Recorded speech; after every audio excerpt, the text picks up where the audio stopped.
Olá, toda semana aqui no Câmara Livre você sabe que a gente conversa sobre trajetórias de vida e a nossa missão nessa rede pública de rádio e TV é conversar com os atores sociais, cada qual com a sua história, com seus obstáculos, seus desafios e através da história de cada um levar até você uma forma de reflexão sobre como está a sua trajetória nesse momento. A vida é feita de inúmeras oportunidades, lógico, desafios, obstáculos e esse nosso processo de aprendizado e amadurecimento precisa ser repartido em cada um com os nossos recortes. Por isso que a Gisele, com um erro de grafia do cartório Cristiana, mas ela fala que é Cristina, com razão de Moraes, e a Gisele Moraes está conversando conosco. Obrigado por atender o convite. Eu que agradeço o convite. Você nasceu em Araraquara, a gente vai fazer alguns recortes, está nessa andança entre Bauru e Araraquara, mas até os 21 anos esteve lá.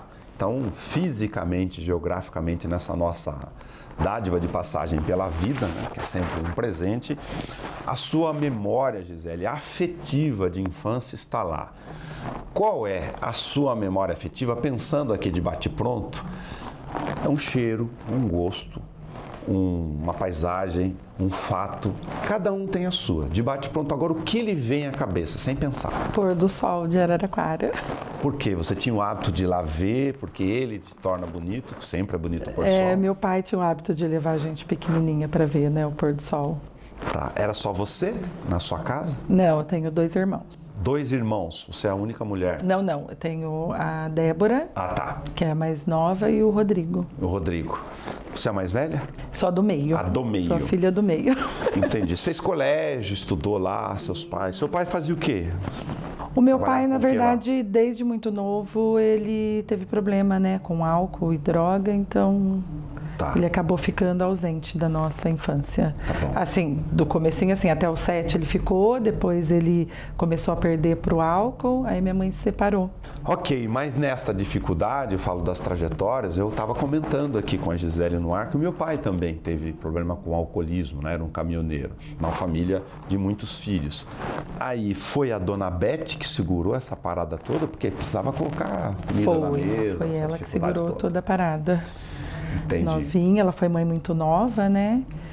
E ela que teve que trabalhar, deixar os filhos cada hora em um lar para poder trazer mesmo sustento para casa. Você terminou o colegial lá? Terminei o colegial lá. Tá. Quando você decidiu fazer enfermagem, aquela fase dos 17, 18, você teve que fazer um pouquinho mais tarde. Como é que foi no teu caso? Eu tive que fazer um pouquinho mais tarde, porque eu tive que começar a trabalhar muito cedo. Até para ajudar minha mãe, né, em relação ao sustento da casa. Eu fui morar sozinha, né, aos 17. Aos 17? E a dona Beth... É porque minha mãe casou não deu bronca, casou de novo? Ela casou novamente e aí eu não tinha muita afinidade com o novo marido dela. E aí eu fui morar sozinha, porque eu já trabalhava, já era independente. E então demorou, né? Porque eu tive que ir trabalhar. Aí, milagrosamente, volta o Sidão na minha vida, me convidando para voltar para o Bauru para me ajudar a fazer a faculdade.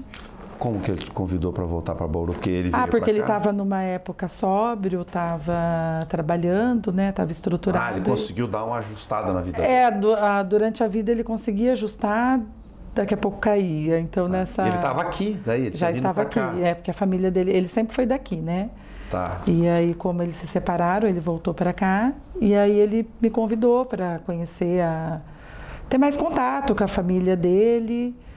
E aí, quando eu vim para cá, eu tive muita afinidade com a minha prima Amanda, né? E já mudei para cá e comecei a faculdade. Mas você veio para cá para tentar essa retomada, enfim, aceitar com você pessoalmente esse convite de reaproximação com o teu pai ou já com a ideia de enfermagem na cabeça? Com a ideia de enfermagem na cabeça. Tá, você fez enfermagem, ou seja, se tornou enfermeira e foi trabalhar com higienização hospitalar logo na origem? Isso, logo na origem. Tá, como se sabe... Porque era um nicho que estava surgindo na época.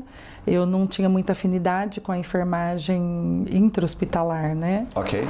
E aí eu sempre procurei os caminhos da enfermagem além da assistência hospitalar, né? Desculpa, de fato você sabe que hoje ainda nesse segmento de saúde pública hospitalar, a questão da preocupação com contaminação, né, asepsia, Sim. e todos os protocolos, ela é um segmento bastante diversificado, com muitas oportunidades. Né? Com muitas oportunidades. E aí eu vi esse nicho que precisava também mesmo do olhar da enfermagem, do cuidado, porque o profissional da limpeza, ele sempre ficava de escanteio no hospital, né? Sim. Não se falava em limpeza, que depois da pandemia a gente viu a necessidade da limpeza hospitalar, né? Mas você começou bem antes disso, né? Eu comecei bem antes disso. Ficou 15 anos na área. 15 anos na área. Tá, aqui em Bauru? Aqui em Bauru não, eu acabei atuando lá em Araraquara mesmo. Tá, aí mesmo tendo vindo para cá fazer a faculdade, então, ter se aproximado do pai, você teve e ainda mantém relações, inclusive profissionais lá com Araraquara. Sim, sim. Eu falo que o meu coração é AB. Tá. E onde que entrou a Bayer aqui no meio do caminho? Ou a Bayer foi logo que eu me formei, né? Que eu fiz esse paralelo, porque a enfermeira sempre tem 2 empregos. Ok. E aí era visita domiciliar. Então tudo que fugia de hospital eu gostava, né? E aí eram visitas que a gente tinha que fazer com os pacientes. Mas é dupla jornada aqui, no meio do caminho lá? É, dupla jornada. Porque também tinha essas visitas. E aí eu ia até a residência para verificar como que esse medicamento de alto custo, que dava resultado em outros países, aqui em Araraquara, ou na região de Araraquara, Bauru, Marília, toda essa região não funcionava. Então eles queriam saber se era tropical o nosso clima ou se era erro de armazenagem. E aí eu ia visitar e orientava, e geralmente era realmente erro de armazenagem. Tá. A tua mãe casou muito cedo, muito nova, que você falou, né? Ter você como uma série de mães das nossas gerações do dia a dia. E com isso ela deve não ter tido oportunidade ou tempo sequer para estudar também, fazer a trajetória dela. Não teve. Porque ela foi mãe aos 17 do meu irmão. Na dieta, engravidou de mim, aí já teve. Então foi ficando cada vez mais difícil a luta para ela, né? Tá. A dona Beth já falou para você, ao longo desse tempo, o que ela gostaria de ter feito se ela tivesse tido a chance? Eu cheguei a perguntar para minha mãe, por isso que eu estou refletindo com você sobre isso. Ela pediu desculpa muitas vezes, porque a nossa relação, assim, na infância e na adolescência foi muito difícil. Foi muito difícil. Foi através da minha busca em melhorar como ser humano, com a dança, que eu consegui perdoar a minha mãe. Difícil porque você trabalhava isso como revolta nas circunstâncias do adolescente, da imaturidade? Sim, aquela coisa de... Por que você não foi estudar se eu quero estudar? Se você tivesse ido estudar, talvez fosse mais fácil para mim.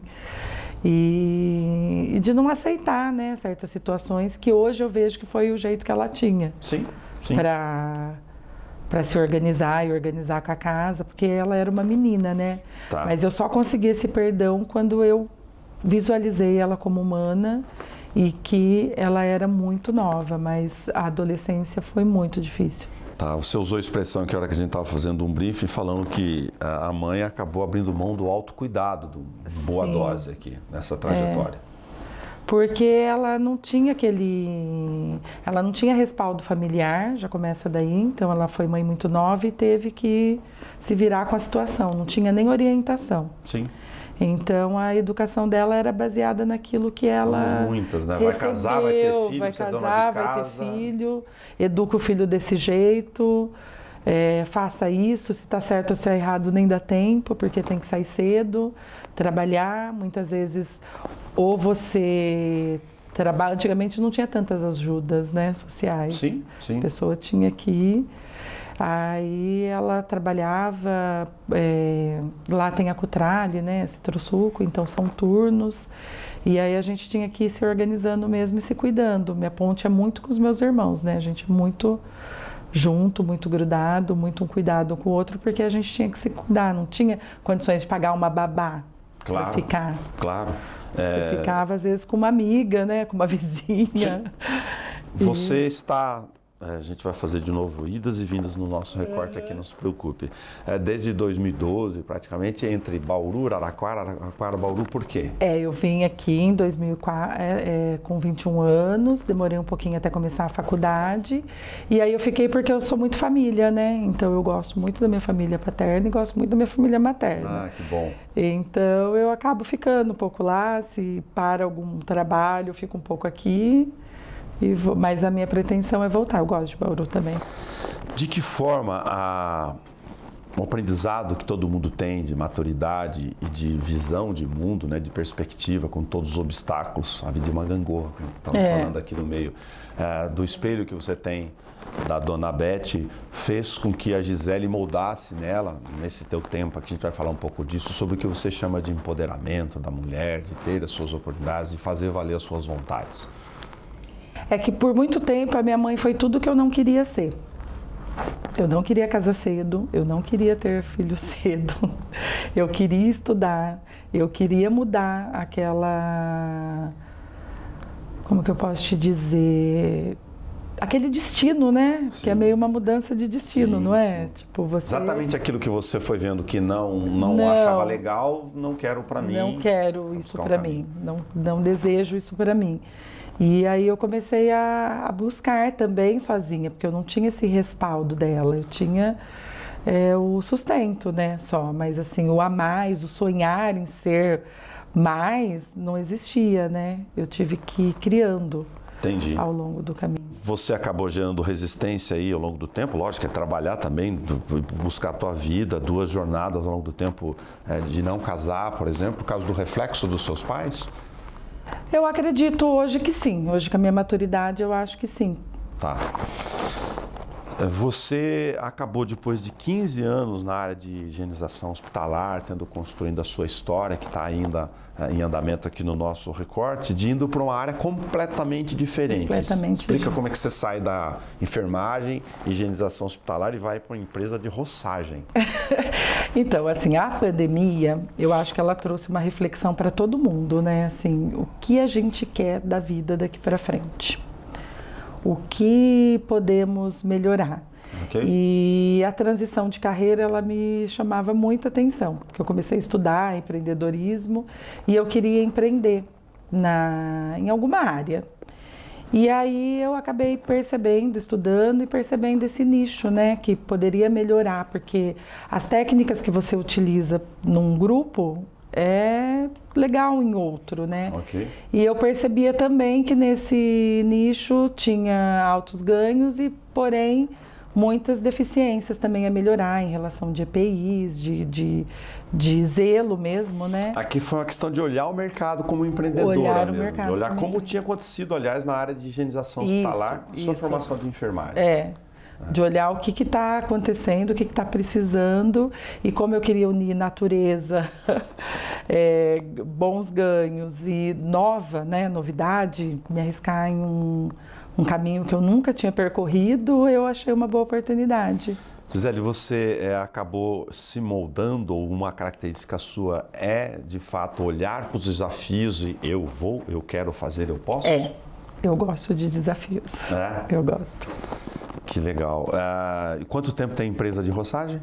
Ela está caminhando, está gatinhando ainda, vai fazer 1 ano. Legal. Nesse tempo desse aprendizado, um outro desafio, outras janelas, né, que vão se abrindo, como você bem sabe, onde entra a questão da mulher aqui. Eu digo por causa, se você olhar uma empresa de serviços, você vai ter o mercado desta questão mais operacional, com homens, resistências, rótulos ou não, e a inserção da mulher aqui também dentro desse universo. É um projeto que eu tenho, um sonho que eu tenho de ter mulheres na equipe, porque é um serviço hoje, eu acho que 100% homem, tá falando de usar, né? Costal, usar braçal mesmo? Isso porque é bem tranquilo, são maquinários que realmente não altera a ergonomia das mulheres, sabe? Dá para colocar, mas eu queria mulheres tratoristas, mulheres encarregadas nessa linha. Tá, do ponto de vista operacional, hoje os equipamentos, enfim... São muito ergonômicos, então não dá. Tem problema. Então, como é um mundo 100% homem, eu vi a possibilidade de de inserir mulheres. Tá. E como está até esta altura essa ideia de um mundo 100% homem, em parte isso aconteceu lá na higienização hospitalar também, mas aqui talvez em maior dose, é uma questão para descobrir com você aqui, de conhecer exatamente o homem operacional, sisudo, fechado, cintura dura, estou colocando aqui todas as características. Sim, muito tempo da minha vida eu fiquei em prol da mulher, sabe? Tudo para a mulher tem que ter direitos, as mulheres... E isso não que eu não acho que deva. Okay. Mas hoje a minha visão de mundo é trabalhar o humano mesmo, sabe? Desenvolver o humano. No que você pode fazer para melhorar, né, o ambiente de trabalho. Eu, como empreendedora que sou, eu sempre vou olhar as oportunidades que eu tenho de observar o ser humano no horário de trabalho. Sim. Então, aquele ideal... lá, sabe, que a gente guarda. Estou querendo dizer aqui um pouco mais para aproveitar isso e compartilhar com eles, que isso é muito importante, até talvez, né? Eu não sei se você acredita em destinos, mas dessa missão sua que você está fazendo de atingir mais mulheres do lado de lá. Você deve ter encontrado várias Beths no seu caminho ali. Muitas, inúmeras. O homem que é duro, inúmeras. Que é violento, que é agressivo. Sim, sim. Enfim, infelizmente caiu sem nenhum juízo de valor, né? Sim. Em relação à questão do alcoolismo, às vezes da droga. O que você conversa com essas Beths no teu caminho? O que eu converso muito, assim, falando da parte da higienização, que eu sempre trabalhei muito, é que elas saíssem do pedestal de coitadas e assumissem uma postura de profissional. Legal. Independente do serviço que você está executando. Sair da ideia do coitadismo, da vítima e assumir sou vítima disso. A sua própria história. Eu estou trabalhando na higienização hospitalar, é um serviço com uma responsabilidade técnica imensa. Eu tenho que ser profissional aqui, porque as pessoas te valorizam mais quando você fica profissional no seu trabalho. E dentro disso você desenvolveu uma rotina onde você se cuida, você entende as suas responsabilidades em relação aos filhos que você teve. Você entende que a jornada é um pouco mais difícil, né? Para quem tem filhos e a mãe solo. E tem muita mãe solo fazendo um trabalho muito bonito. Né? Quando elas saem dessa postura de vítima e assumem mesmo a própria vida, né? Como eu posso empreender. Hoje tem pessoas que fazem faxina que conseguem empreender muito. Se você fizer lá o cálculo financeiro, elas conseguem ter uma renda até maior do que quem estudou e fez uma faculdade. Perfeito. Mas se você quiser fazer uma faculdade, é uma opção. Você pode também, você pode. Tudo você pode. Já que você citou disso, inclusive do ponto de vista estrutural, tem o Sebrae aí para quem quer se estruturar um pouco mais, aprender a empreender. Aprender a empreender. De não ser lá, eu tenho uma ótima diarista, mas talvez não seja essa a visão, né? Não precisa só saber limpar bem a casa. Porque eu também preciso saber. Mas olhar como modelo de negócio. A limpeza, ela está muito próxima da mulher, né? Porque socialmente foi uma das tarefas que ficou destinada para a mulher. E hoje a gente vê que acabou se perdendo aí, né, nessa luta, mas que acaba voltando nisso. Então, assim, como você ser profissional na área que você tá, seja ela qual for. E se você não aceitar essa condição também, não tem problema. Quais são os caminhos para chegar lá da maneira certa? Porque às vezes a pessoa quer sair daquele mundo. Okay. Ela não quer aquilo para a vida dela. Só que as atitudes dela, os ambientes dela, estão ao contrário daquilo que ela quer. Então, quando você consegue mostrar essas visões para ela, que elas também precisam desse cuidado dela, trabalha um dia para você. E eu adoro quando eu vi a senhorinha fazendo micropigmentação na sobrancelha, porque não tinha e acabou só trabalhando e não fazia. Ou elas chegando maquiada. Tanto que no dia do treinamento, que começou a enfermeira responsável, lógico, tem uma equipe de apoio que me ajuda muito, então eu fico mais com os treinamentos. Então eu adoro quando eu vejo elas chegando maquiada, sabe? Valorizando a beleza delas, entendendo que tudo ela pode mudar. Gisele, deixa eu compartilhar uma questão pessoal com você que serve para o jornalismo, já que a gente está falando sobre troca de experiências de vida. Como eu contei fora do ar, eu sou de uma família de um monte de filhos, um monte de homens, né? Com a minha mãe logo novinha, eu tenho uma irmã chamada Gisele. É muito comum em famílias grandes você ser muito mais próximo, não que não seja com os outros, no caso que tive sorte, daquele que está muito próximo. E no meu caso é uma Gisele, o mesmo nome que você.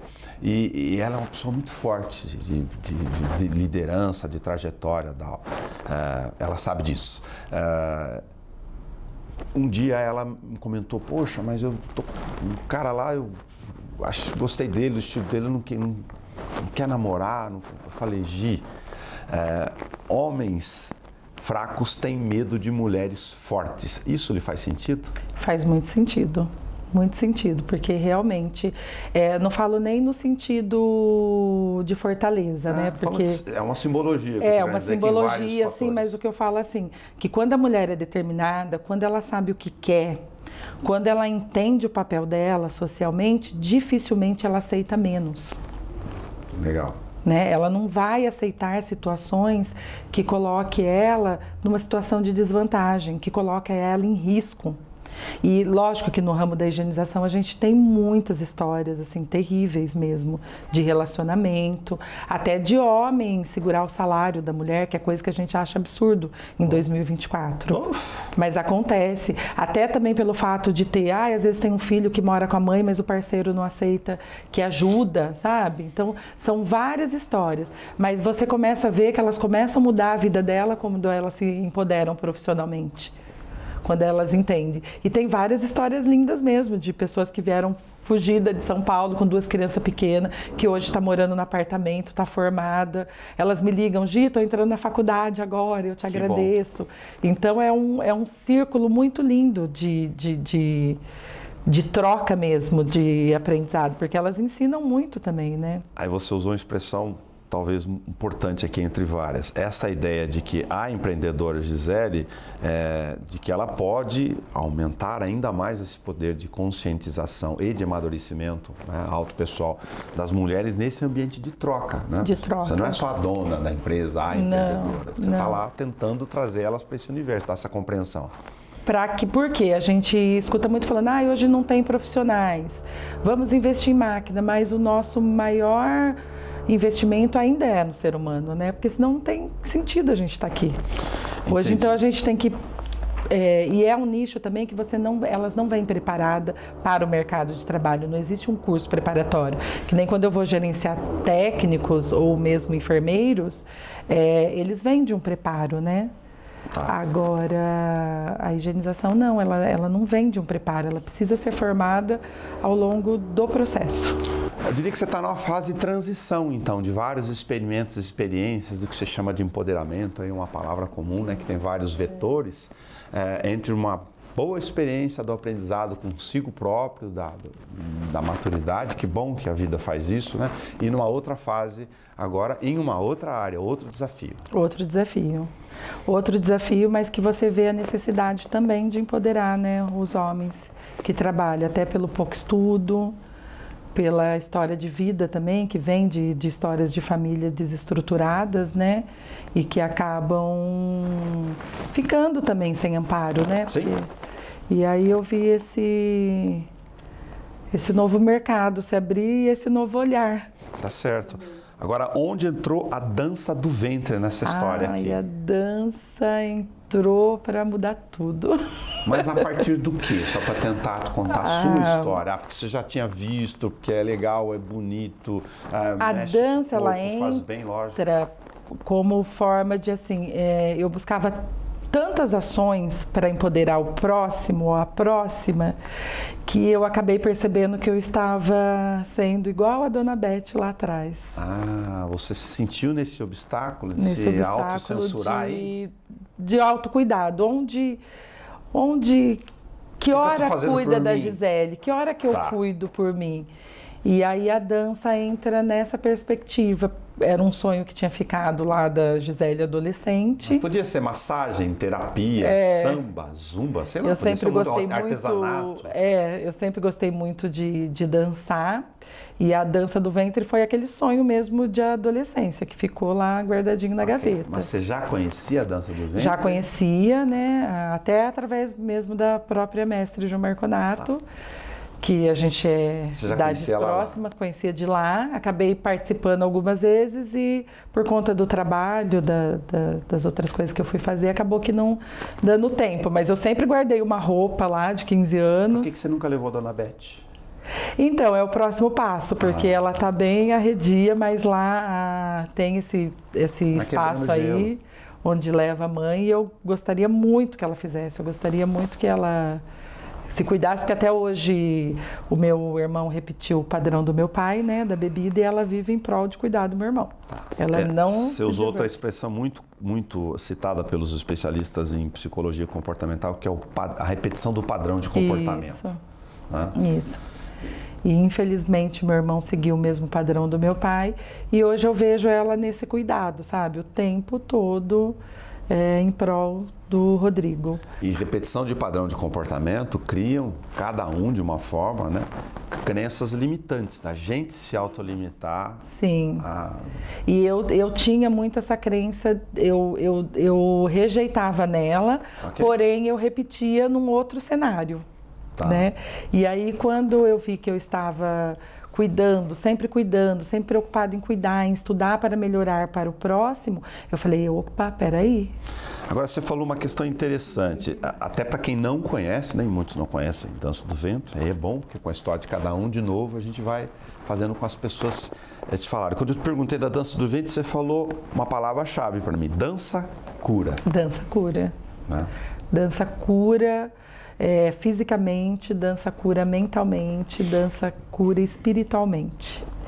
Porque é um momento que você tem que se conectar, é um momento que você percebe seu corpo. A dança do ventre, ela utiliza tudo. Ela utiliza seu cabelo, ela utiliza suas mãos. Respiração. A sua respiração, o seu sorriso, sabe? O seu olhar. Então você trabalha literalmente todo o corpo. Você se viu em descobertas físicas mesmo, tipo movimentos que você nem achou que tinha tanta habilidade ou não conseguiria fazer mesmo? Sim, totalmente. Porque eu estava tão na pegada de trabalho do mundo material, que quando eu fui dançando, eu fui curando as minhas dores, né, físicas, ancestrais, e fui melhorando também o meu condicionamento físico. Vocês fazem processos lá dentro desse universo desde o começo, tipo de meditação, autoconhecimento? Sim, de autoconhecimento, muito do tempo para você, do seu amor, né, porque você precisa se amar. Antes de amar o próximo, você precisa se amar. Então, não adianta você negar seus sonhos, o seu cuidado, e você vai ficando amarga na vida, né? Então, você está sempre esperando do outro e nada é sobre o outro, tudo é sobre a gente. Então, se dança cura, dança liberta? Dança cura, dança liberta. Como que você lida com a questão, você comentou também, da cobrança estética em relação à mulher, ao padrão que, enfim, os modelos femininos, masculinos da sociedade acabam impondo neste meio, para você também romper barreiras em relação a isso? A gente é muito cobrada, né? Porque nessa atual conjuntura da sociedade, a gente tem que ser tudo um pouco, né? Eu tenho habilidade em ser um pouco de cada mulher, mas esse processo de aceitação mesmo da sua beleza, porque a beleza está muito padronizada também, né? Todo mundo tem que ter o nariz fino, todo mundo tem que ter os lábios grossos, e quando você se aceita, você se olha e você fala, eu sou única. Olha o meu sorriso como é lindo, olha os meus olhos. Posso melhorar? Posso, mas não é uma obrigação melhorar. Você pode ficar bem do jeito que você tiver. O importante é ter uma alma feliz dentro de um corpo, não importa como esse corpo vai estar. Mas lógico que você pode buscar maneiras de melhorar, né? Você concorda que conversando com esses universos, da questão da mulher, desta projeção do autoconhecimento, da cura, do perdão, do seu posicionamento em relação às suas habilidades e capacidades, que ali, ou no próprio trabalho, lá na higienização, ou na roçagem, na empresa agora, e mesmo lá com a turma do ventre, que de vez em quando vocês acabam se conversando entre elas, e algumas que falam, poxa, eu achava que não era comigo, não era isso, né? Ou outra resistência do rótulo, da questão da sensualidade em relação à dança do ventre, por exemplo.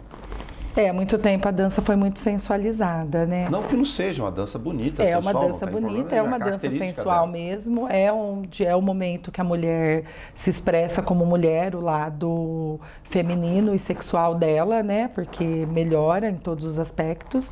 Mas, assim, o que eu escuto muito das minhas amigas é que, como elas começam a melhorar como pessoas, porque o trabalho ele deixa a gente com a energia muito masculina, né? E aí teve muito, musculação, aí você vai pegar uma coisa, você pega de uma maneira grosseira. E a dança, ela traz essa suavidade da mulher, porque o poder do amor é suave, né?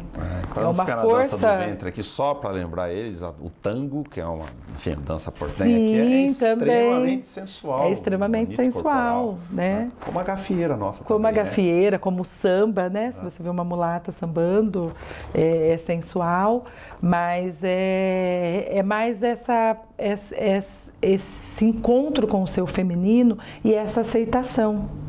E há quanto tempo você está nesse encontro com o seu feminino, na dança do ventre, dessa aceitação? Dança do ventre já vai fazer 8 anos. 8 anos? 8 anos. É real de quem faz, além da questão do corpo, de entender das reações químicas, biológicas, que você vai se desprendendo, aquelas amarras que vão ficando naturalmente, né? Porque o organismo é uma máquina fantástica de reações, que você consegue, por exemplo, processos de autoestima, mentais, de bem-estar no dia a dia? Porque que aqueles que não fazem, estou pensando naqueles que nunca experimentaram fazer, de enxergar muito além dos já estereótipos. Já dizia Santo Agostinho, né, que é a nossa frase lá do núcleo: ser humano, aprenda a dançar, senão os anjos não saberão o que fazer com você. Dançar é muito bom. E você vai se soltando e cada uma tem um encontro diferente, tipo, pessoas que o pai nunca deixou dançar e que achavam que não era permitido dançar.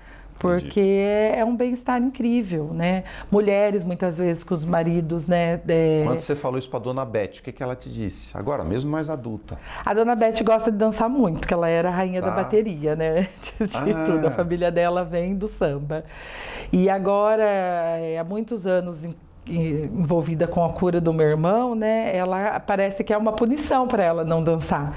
E eu falo para ela: você precisa dançar mais, mas ela ainda está nesse processo que eu estou procurando formas de auxiliar minha mãe. Se ela é do samba, então ela entende um pouco mais. Eu digo, quando você ela chegou entende a 8 o bem-estar, anos... mas parece que ela se nega. Ela adorou que eu fui dançar, né? Que ela bom. Adorou, porque ela acaba se reproduzindo, né? Aquilo que ela não conseguiu ser, hoje eu vejo que ela me admira muito. Ela verbaliza isso o tempo todo. Você tem fé, uma religião? Eu sou espiritualista, eu gosto de tudo que faça bem, sabe? Se qualquer religião que você for, ela te fizer um ser humano melhor, tá válido. Você é espiritualista, então você acredita em processos de energia, que as pessoas acabam tendo energias entre si. Algumas vão bater bem, outras não. Cada um tem o seu. Sim, nem por isso você precisa odiar ninguém. Não bateu, segue. Não fica no lugar onde não te faz bem. E onde entrou a tal da numerologia aqui? Eu sempre flertei com a numerologia, com a astrologia. É um outro sonho, assim, é um futuro aí. Eu gostaria de me especializar mesmo na área. Então, eu estou sempre buscando como que está o planeta, como que está os astros, que energia está emitindo, numerologia também, o que pode facilitar o seu caminho, o que pode melhorar, mas não sou expert, não. Mas aí conta, aí quem tabulou, quando você tabulou Gisele e Cristina, sem o erro do cartório, de Moraes, o número não ficou legal. Aí poderia... Não, é que na verdade eles deixam preso num número que para o que eu queria no momento não era legal. E aí quando eu fiz para usar o nome profissional, mas eu sempre usei, eu nunca gostei muito, nunca tive afinidade muito com Cristina. Então, Gisele aí depois Moraes, eu descobri que eu era cristiana. E aí eu sempre gostei de usar, desde novinha eu escrevia muito, né? Aí eu usava o Maia Moraes, aí eu comecei... Escrevia o quê? Poemas. Poemas, histórias também. Tem umas 2 histórias. Você guardou esses cadernos? Tenho esse caderno, tenho a pasta de papel de carta que eu escrevia, tem muitos poemas lá. Você contou que Gisele Moraes dá 11, o que significa? Para as pessoas entenderem só um pouquinho. O 11, o meu Gisele Moraes, acabou aqui falando, sempre uso Gisele Moraes, não precisa nem ser Cristina nem Cristiana, porque ele dá a somatória 11. E como eu nasci no dia 11, eu tenho muita afinidade com o número 11 e ele é um número mestre, um número de sucesso, de bem-estar. Então casou, falei, tá aí, o 11 é meu número. Muito legal. Você usa as redes sociais para esse processo seu, tanto seja como empreendedora, seja como você? Eu usava mais, eu estou um pouco em débito com as redes sociais, mas assim, se você procurar lá, você vai ver muito frases de empoderamento, para mulheres mesmo. Gisele, o que você diz quando você encontra um homem durão, machista ou que não consegue entender todo esse processo na sua frente? Eles vão aparecer, eles estão aí. Eles aparecem, aparece muito, né?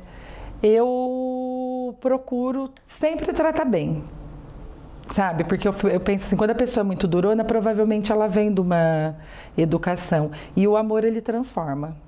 Né? Pode não ser na primeira tentativa, na segunda, mas lá para a terceira já começa a mudar. O que você diria para dona Beth agora, se ela estivesse nos ouvindo, sobre os sonhos que ela, por várias razões, não pôde realizar ou se podou e não quis realizar? Eu diria que eu amo ela do jeitinho que ela é. Que a nossa história ainda vai ter muitas, muitas partes felizes. Tá. Você consegue compreender, aqui sem juízo de valor de novo, que exatamente o fato, a surpresa da vida é uma maravilha, né? De que o processo de autorrejeição que ela teve é que acabou aflorando em você essa mulher que desbrava horizontes agora? Sim, hoje eu entendo isso. Muito tempo eu sofri, mas... Às vezes é pela cicatriz, é isso que eu estou querendo dizer. É pela cicatriz, mas eu falo assim, que quando eu comecei a estudar, principalmente as energias, né, essa fé, não tem outro caminho a não ser perdoar sua mãe. Sim. Não tem, você pode procurar em qualquer lugar do planeta. No final, você vai ter que sentar e rever sua situação com a sua mãe, porque o bem maior ela te deu, que foi a vida. Claro, o Sidão já se foi, ele também te deu o bem maior. Você conseguiu fazer esse processo de auto-perdão com ele? Sim, consegui, deu tempo, nossa, eu agradeço todo dia por ter dado tempo.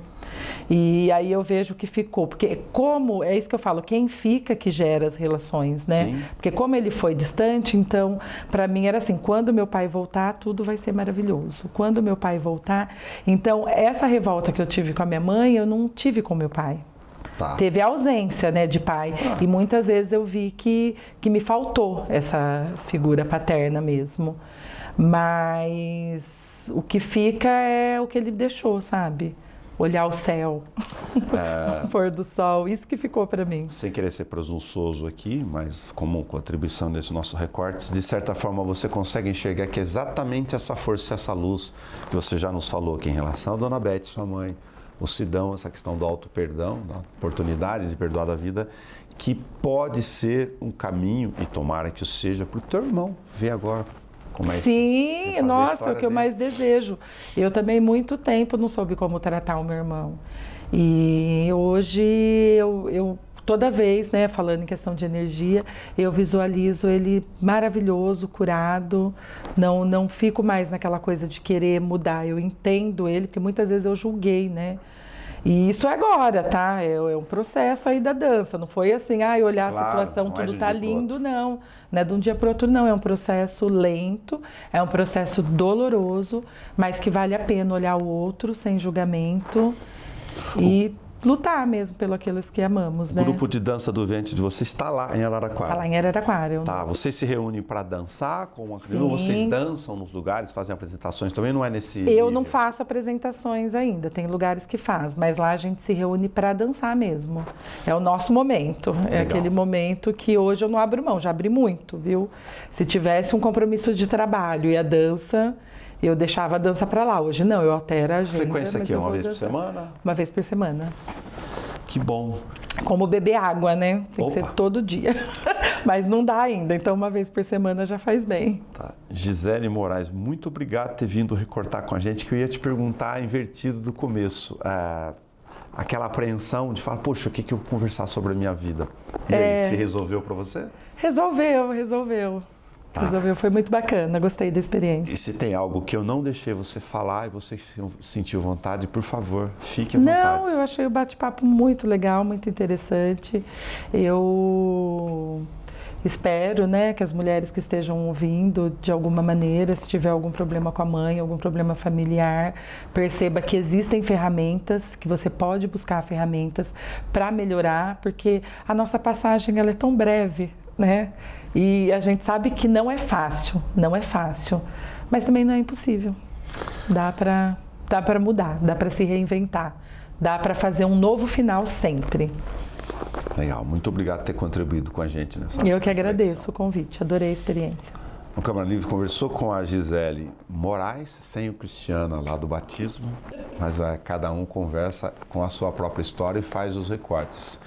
E seja a dança que você fizer, o problema você viu na nossa frase hoje, na nossa conversa no Câmara Livre, que o problema é não dançar. Então, repense, dançar aqui no sentido filosófico de enfrentar a vida como se fosse uma grande orquestra e uma música. Pense nisso.